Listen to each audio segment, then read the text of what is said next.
और बड़ी खबर का रुख कर रहे हैं। बड़ी खबर यह है कि BIS यानी ब्यूरो ऑफ इंडियन स्टैंडर्ड्स ने ऑनलाइन सामान बेचने वाली कंपनियों के वेयर हाउस पर छापा मारा है और छापेमारी में बड़ा खुलासा हुआ है। दिल्ली में अमेजॉन कंपनी के वेयर हाउस में 3500 से अधिक ऐसे उत्पाद मिले जिनमें या तो ISI मार्क नहीं था या फिर फर्जी ISI मार्क लगा हुआ था। गीजर, फूड मिक्सर जैसे 70 लाख के सामान जब्त भी किए गए हैं। और इसी तरह फ्लिपकार्ट से जुड़ी एक company Instakart services private limited पर भी छापे में भारी मात्रा में स्पोर्ट्स फुटवियर बरामद किए गए हैं। इन पर भी नियम के हिसाब से ISI मार्क नहीं लगा हुआ था।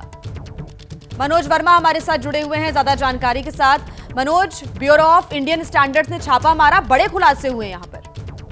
जी बिल्कुल, देखिए बड़े खुलासे हुए हैं और ब्यूरो ऑफ इंडियन स्टैंडर्ड को एक सूचना मिली थी जिसके बाद दिल्ली के मोहन कोऑपरेटिव इंडस्ट्रियल एरिया के अंदर ये छापा मारा गया और 3500 प्रोडक्ट्स ऐसे मिले हैं जिनके ऊपर ISI मार्क नहीं था। इसके अलावा कुछ फेक प्रोडक्ट्स थे और जितने भी ये प्रोडक्ट्स मिले हैं टीम को, उसके अंदर सारे के सारे इलेक्ट्रॉनिक प्रोडक्ट्स हैं जिसकी कीमत जो है 70 लाख रुपए बताई जा रही है। फिलहाल जो वहाँ के लोग हैं उनसे पूछताछ की जा रही है और इसमें पुलिस को भी इन्वॉल्व किया जाएगा ताकि पुलिस ये आगे की जांच कर सके कि किस तरीके से ये सामान को इन वेबसाइट्स पर बेचा जा रहा था। क्योंकि जो भी लोग अमेजॉन पर या किसी भी साइट से सामान मंगाते हैं तो यही सोचकर मंगाते हैं कि वो सामान उनका सही होगा, लेकिन यहाँ जो जिस तरीके से छापेमारी की गई है और जो चीजें बरामद हुई है उससे कहीं ना कहीं लगता है कि फेक प्रोडक्ट्स जो हैं वो मार्केट के अंदर बहुत ज्यादा अवेलेबल हैं। बड़ी खबर आपको बता दें उत्तर प्रदेश के गाजियाबाद से, जहां पर फैक्ट्री में बॉयलर फटा। फैक्ट्री में बॉयलर फटने से 3 लोगों की मौत हो गई है, बड़ी जानकारी मिल रही है।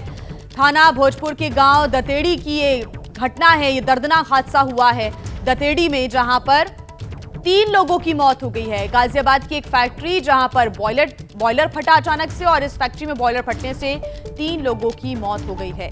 हालांकि क्या वजह रही, क्या कोई लापरवाही, कोई चूक हुई है जिसकी वजह से बॉयलर फट गया और इस दर्दनाक हादसे में 3 लोगों की मौत हो गई। अफरा तफरी का हर तरफ माहौल नजर आया।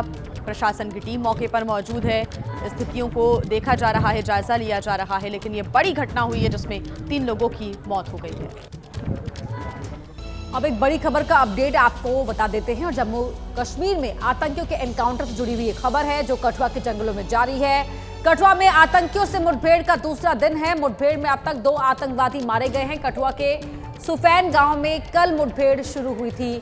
आतंकियों से मुठभेड़ में 5 सुरक्षाकर्मी घायल हो गए। सुरक्षा बलों ने इलाके को लगातार घेरा हुआ है। बीती रात अंधेरे की वजह से सर्च ऑपरेशन को रोकना पड़ा था जो आज सुबह होते ही फिर से शुरू हो गया है। आतंकियों की धरपकड़ के लिए thermal imaging, drone, helicopter, bullet proof गाड़ियां और डॉग स्क्वाड की मदद ली जा रही है। लेकिन घना जंगल और पहाड़ियां होने की वजह से सुरक्षा बलों को मुश्किलें आ रही हैं। फिर भी हमारे जवान उन आतंकियों को ढूंढने में जी जान लगाए हुए हैं जो अपने नापाक मंसूबों को अंजाम देने आए थे, लेकिन सुरक्षा बलों की मुस्तैदी के चलते वो कुछ करने से पहले ही घिर गए। तस्वीरें आप देख रहे हैं, ये पहले का वीडियो है आपके टीवी स्क्रीन पर। हमारे सहयोगी अजय बाचलू हमारे साथ लाइव जुड़ रहे हैं जम्मू कश्मीर से इसी खबर पर। अजय बाचलू, अभी फिलहाल लेटेस्ट अपडेट क्या है इस वक्त की? देखिए, अपडेट यह है कि आज सुबह जैसे ही सूरज की पहली किरण यहाँ इस कठुआ के घाटी के सुफैन गांव में पड़ी तो सुरक्षा बल जो रात भर से यहाँ इन जंगलों को घेर कर खड़े थे। बता दूं ये माता भाला सुंदरी के पहाड़ हैं जहाँ पर यह एनकाउंटर हो रहा है और वहाँ पर लगातार सुरक्षा बलों ने, क्योंकि कल रात अंधेरा होते ही इस ऑपरेशन को रोक दिया गया एहतियातन। आज जैसे ही सुबह पहले रोशनी आई तो पूरे इलाके, पूरे जंगल में व्यापक तलाशी अभियान चलाया जा रहा है। कुछ एक फायरिंग की आवाज़ें भी हमने यहाँ सुनी है, फायर हो रहा है और लगातार पूरे इलाके में एक व्यापक तलाशी अभियान और साथ में मुठभेड़ दोनों चलाए जा रहे हैं क्योंकि आतंकियों की संख्या 5 बताई जा रही है और अभी तक जो सूत्रों के हवाले से खबर मिली है उसके मुताबिक 2 आतंकी ढेर यहाँ किए गए हैं, लेकिन बाकी 3 आतंकी कहाँ छिपे हैं? क्योंकि अपर्णा, यहाँ ये बता दूं, ये जो रिज है जो कि जम्मू के कठुआ को न केवल एक तरफ पाकिस्तान से जोड़ती है बल्कि यही रिज आगे जाकर डोडा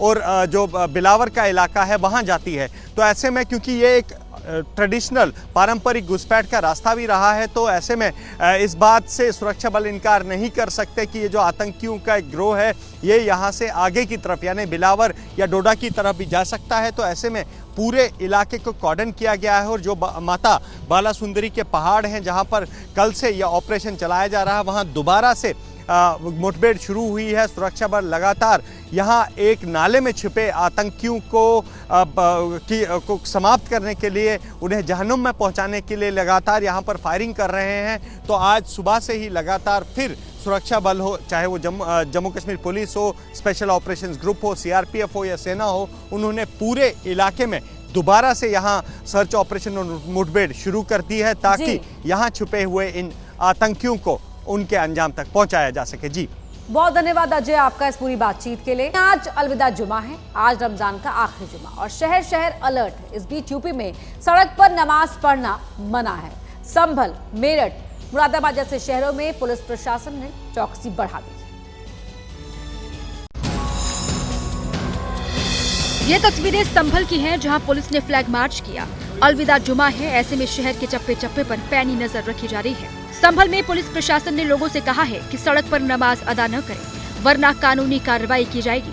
ऐसा ही फरमान मेरठ में भी जारी हो चुका है और वहां भी संभल की तरह पुलिस के आला अफसर सड़कों पर उतरे। सभी प्रमुख स्थानों और संवेदनशील जगहों पर फ्लैग मार्च निकाला गया। में ड्रोन की मदद से, बॉडी कैमरास की मदद से और जो सीसीटीवी कैमरास हमने त्रिनेत्र अभियान में लगवाए हैं उनकी मदद से नज़र रखी जाएगी। किसी प्रकार की अफवाह या भ्रामक खबर अगर चलती है तो उसका तुरंत खंडन किया जाएगा और जो भी इस प्रकार की खबर फैलाने वाले हैं उन पर विधिक कार्रवाई की जाएगी। संभल और मेरठ की तरह मुरादाबाद में भी सार्वजनिक जगहों पर नमाज पढ़ने की मनाही है। उन पे सड़क पे नमाज नहीं पढ़ी जाएगी और ये चीज़ बहुत सब लोग वेल ब्रीफ्ड है, सबको ये पता है। ऐसी कोई बात अगर संज्ञान में आती है तो संबंध के विरुद्ध कठोर कार्रवाई होगी। पुलिस और प्रशासन की दलील है कि सड़क पर नमाज से ट्रैफिक का संकट खड़ा हो जाता है और सड़क पर नमाज की मनाही यूपी के कई शहरों में है, जिस पर एक और सियासत हो रही है तो दूसरी ओर मुस्लिम धर्मगुरु, मस्जिदों और ईदगाह कमेटियों के लोग खुद अपील कर रहे हैं कि नमाज सड़कों पर ना पढ़ी जाए। अलविदा जुमा यानी ईद से पहले का आखिरी जुमा है, लिहाजा इसकी बहुत अहमियत है। देश भर की मस्जिदों में, ईदगाहों में पूरी तैयारियां हैं तो पुलिस प्रशासन भी तैयार है। ये झांसी की तस्वीरें हैं जहां एडीएम एसपी सिटी के साथ पुलिस अफसर ने बीती रात फ्लैग मार्च निकाला और लोगों को सुरक्षा का एहसास दिलाया। झांसी में भी सड़कों पर नमाज पढ़ने पर रोक है। सभी मस्जिदों पर पर्याप्त ड्यूटियां लगाई गई हैं। ड्रोन से भी हम लोगों ने सर्वे कराया है। ये पीस कमेटी की मीटिंग करी गई है सभी थाना क्षेत्रों में और सभी पक्षों को इस बात के लिए समझा दिया गया है कि कहीं भी सड़क पे नमाज नहीं हो। कानपुर में भी अलविदा जुमे की नमाज को लेकर अलर्ट है। ईदगाह कमेटी ने 2 पालियों में सुबह 8 बजे और 9:30 बजे नमाज का ऐलान किया है। तो उनका आदेश है रोड पे नमाज नहीं होगी तो वही नहीं होनी चाहिए, जो भी होगी ईदगाह के अंदर होगी। और अगर कोई भी व्यक्ति शरारतन भी अगर बाहर मुसल्ला बिछाता है तो उसका जिम्मेदार वो खुद होगा। सड़क पर नमाज की मनाही की गूंज सिर्फ यूपी में नहीं बल्कि दिल्ली में भी सुनाई दी है, जहां बीजेपी विधायक करनैल सिंह ने पुलिस कमिश्नर को चिट्ठी लिखकर सार्वजनिक जगहों पर नमाज पर रोक की मांग की है और अब तो इस डिमांड ने महाराष्ट्र और बिहार में भी दस्तक दे दी है। सड़क पर नमाज के विरोध की आवाज मुंबई में भी गूंजी। सत्ताधारी शिवसेना के नेता इसको लेकर दिशा निर्देश की बात कह रहे हैं तो विपक्ष वाली शिवसेना ऐसी मांग पर सवाल उठा रही है। मांग करूंगा मुंबई पुलिस से और महाराष्ट्र सरकार से कि इस ईद पे हमारे जितने मुस्लिम भाई हैं, बहन तो नहीं जाते पढ़ने, जितने मुस्लिम भाई हैं वो सभी या तो ईदगाह में जाके नमाज पढ़ें या मस्जिदों में नमाज पढ़ें। ये तो नौटंकी है, सिर्फ सत्ता हासिल करने के लिए। जैसे अभी बिहार की इलेक्शन आ रही है, उनके साथ नीतीश कुमार है, तो क्या जवाब देंगे वो? नीतीश वहाँ बिहार में करके दिखाओ ने। एक तो उद्धव ने बिहार का नाम लिया क्योंकि वहाँ बीजेपी कोटे के मंत्री नमाज के लिए सड़क के इस्तेमाल पर आपत्ति जता रहे हैं। और नमाज पढ़ने के लिए तो उनका मदरसा है, उनका मस्जिद है, और न कहीं जगह मिले तो कब्रिस्तान में इतना बड़ा जगह घेर के रखे, वहाँ जाकर नमाज पढ़िए। नवरात्र करीब है, ऐसे में मांस मछली की दुकानों पर तालेबंदी की मांग जोर पकड़ रही है। सड़क से सदन तक आस्था का हवाला देकर दिल्ली में चिकन मटन की दुकानें नवरात्र में बंद करने की मांग जोर पकड़ती जा रही है। हमारे नवरात्रे आ रहे हैं और दिल्ली की जगह जगह फुटपाथों पर जो मीट बेचा जा रहा है, जिससे हमारी आस्था को भी ठेस पहुंचता है, और दुकानों पर खुले तौर से जिनके पास लाइसेंस भी नहीं है, मैं मंत्री जी को अनुरोध करूंगा कि इसका संज्ञान लेकर के कम से कम जो पटरियों पर मीट बेचा जा रहा है उसको इमीडिएटली बंद किया जाए। दिल्ली में नवरात्र पर चिकन, मटन, मछली, अंडे की दुकानें बंद करने की डिमांड को विपक्ष नौटंकी बता रहा है। भाजपाइयों के भी तो तमाम रेस्टोरेंट हैं जहां मीट मुर्गा सब बिकता है, बंद करा दोगे? कराओ बंद। खाली गरीब की ठेलियां तोड़ के बहादुर बनना है इनको। अरे भाई हिम्मत है, KFC बंद कराओ। यहां इतनी एम्बेसीज हैं, मोदी जी को बोलो सारे एम्बेसी में बंद कर दें।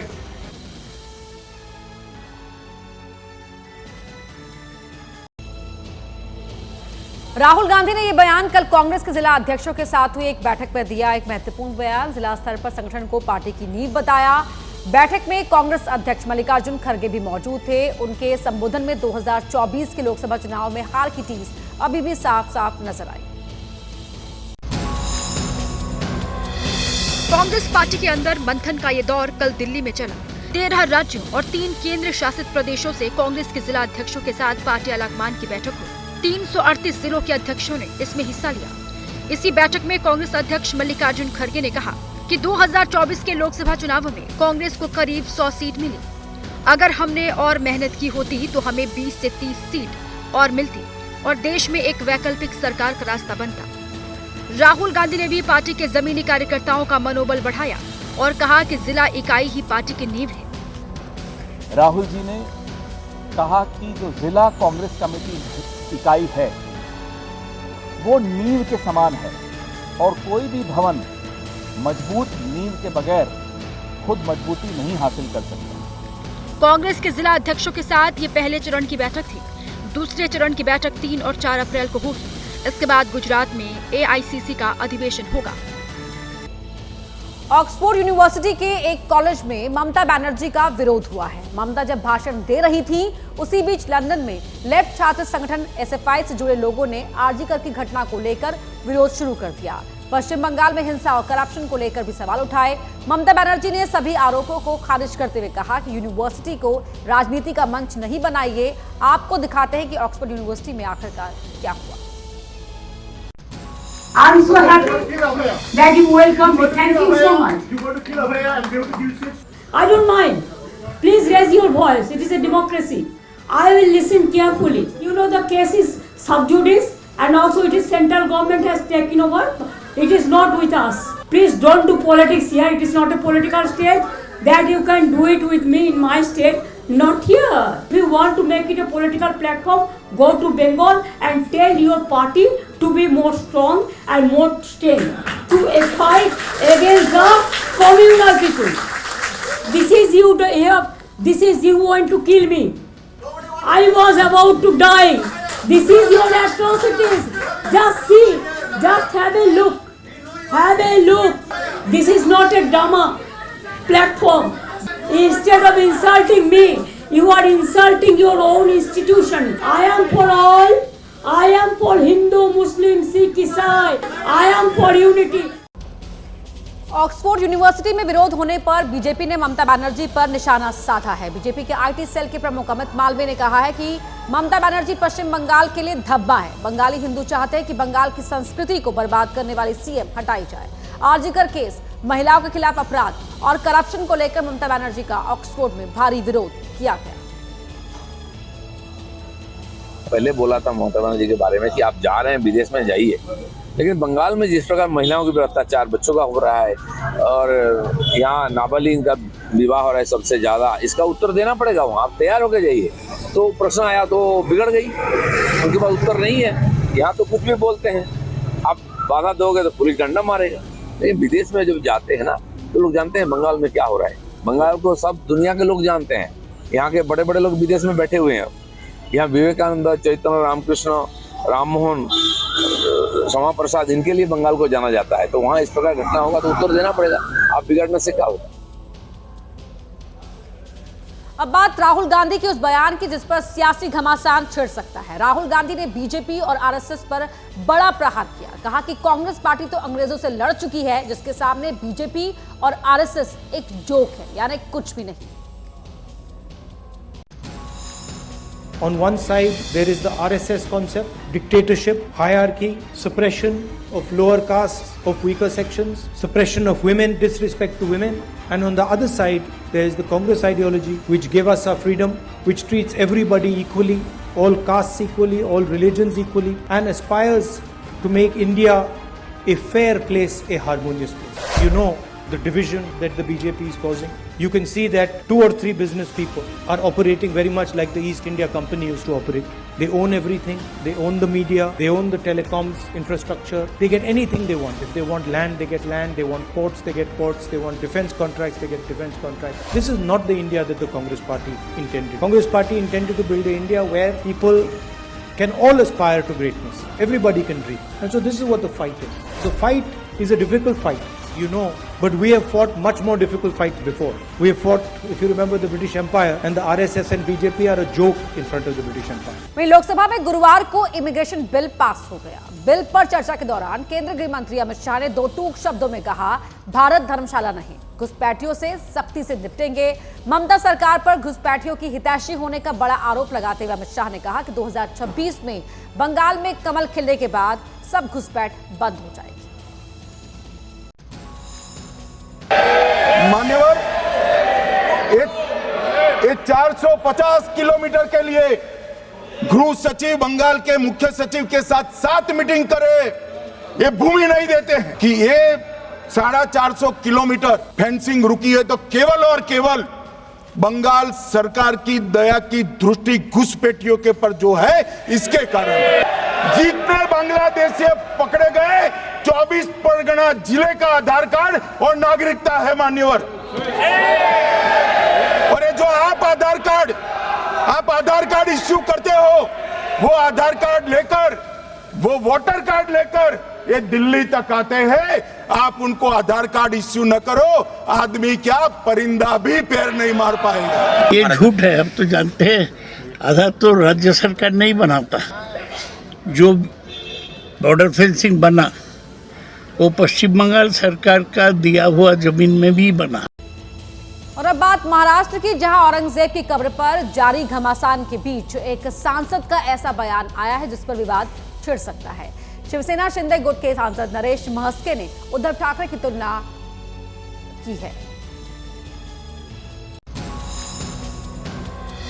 जिस तरह औरंगजेब ने अपने पिताजी को तकलीफ दी, अपने भाइयों को तकलीफ दी, उसी तरह उद्धव ठाकरे जी ने अपने पिताजी को अंतिम क्षण में बहुत तकलीफ दी। असली प्रॉपर्टी के लिए अपने सगे भाइयों का कांटा निकाला और ये वाद कोर्ट तक चला गया।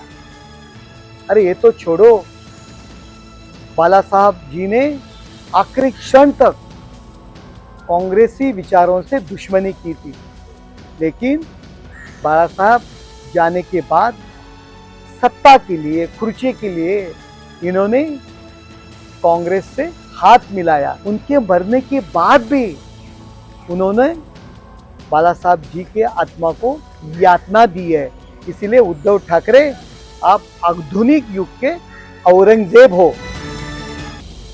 और अब बात दिल्ली की, जहां विधानसभा में आज भी हंगामा होने के पूरे आसार हैं। सत्ता पक्ष और विपक्ष में तीखी तकरार हो सकती है। क्यों, ये रिपोर्ट देखिए।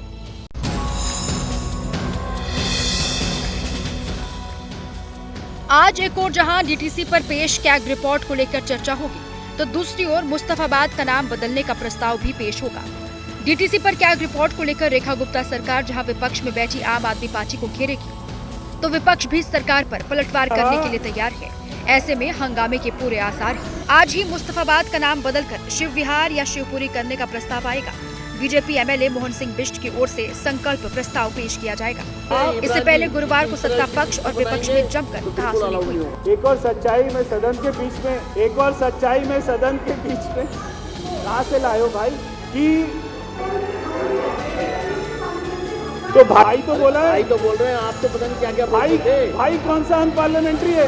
आपने तो सदन से वहां से उठ के भाई कौन सा अनपार्लियामेंट्री है? आपको भाई तो कहा है मैंने बोला, मैंने कोई महिला के बारे में बोला, अभी विशेष मैंने कोई नाम लिया।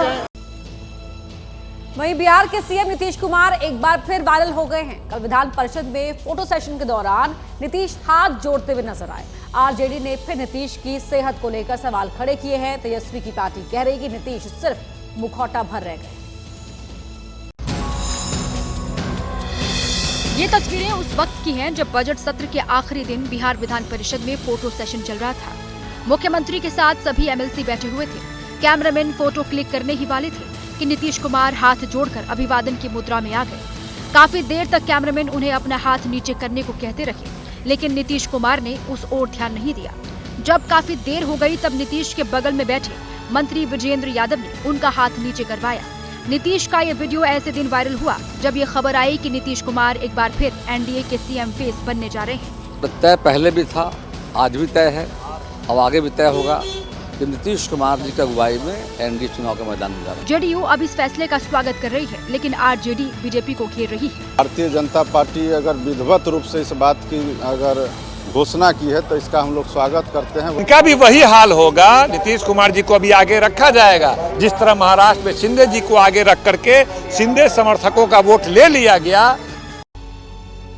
और अब बात नोट कांड वाले न्यायमूर्ति यशवंत वर्मा की, जिनको लेकर सुप्रीम कोर्ट में दायर याचिका पर आज सुनवाई हो रही है।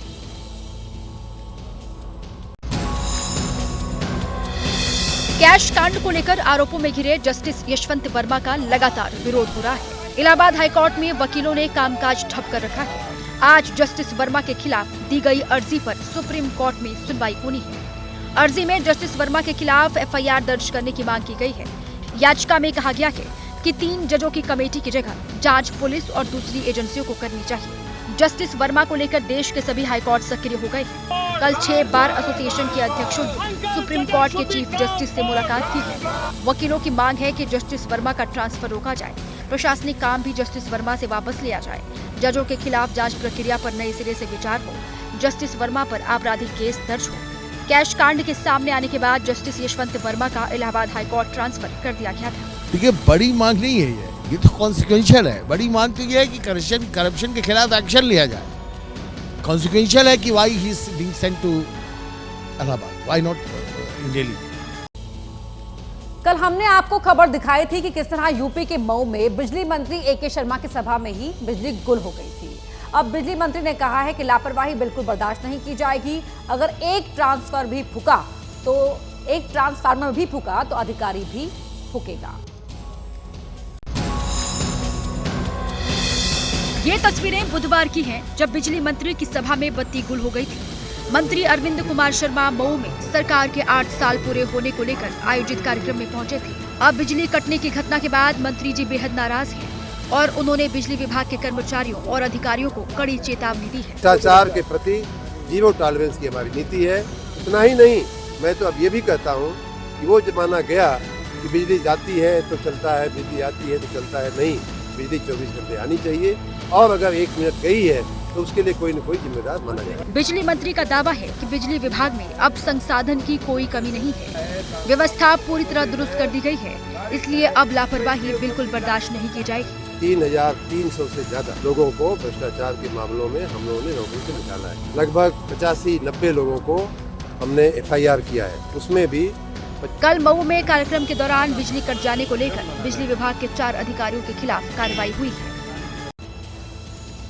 एक बार फिर रिश्ते का खून हो गया है। आरोप है कि बेंगलुरु में एक शख्स ने अपनी पत्नी की हत्या कर उसके शव के टुकड़े किए और सूटकेस में बंद कर फरार हो गया। आरोपी को गिरफ्तार कर लिया गया।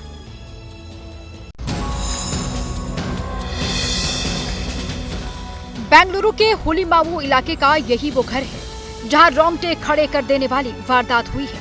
इस घर से सूटकेस में बंद एक महिला का शव बरामद किया गया है।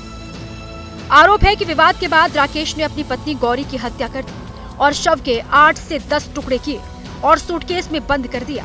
हत्या का खुलासा तब हुआ जब राकेश ने महाराष्ट्र में रहने वाले ससुराल के लोगों को खुद फोन कर इसके बारे में बताया। महाराष्ट्र पुलिस ने पुणे पुलिस से संपर्क किया। इसके बाद शव को बरामद किया गया। हत्या के बाद राकेश पुणे फरार हो गया था। पुणे में ही पुलिस ने उसे गिरफ्तार कर लिया और उसे बेंगलुरु लाया जा रहा है। राकेश और गौरी दोनों प्राइवेट कंपनी में काम करते थे और फिलहाल दोनों वर्क फ्रॉम होम कर रहे थे। ये जानकारी मिली है कि पति पत्नी के बीच अक्सर झगड़ा होता था, लेकिन इस झगड़े का ये खूनी अंजाम होगा ये किसी ने नहीं सोचा था। हत्या की असली वजह क्या रही, इसका खुलासा राकेश से पूछताछ के बाद ही हो पाएगा।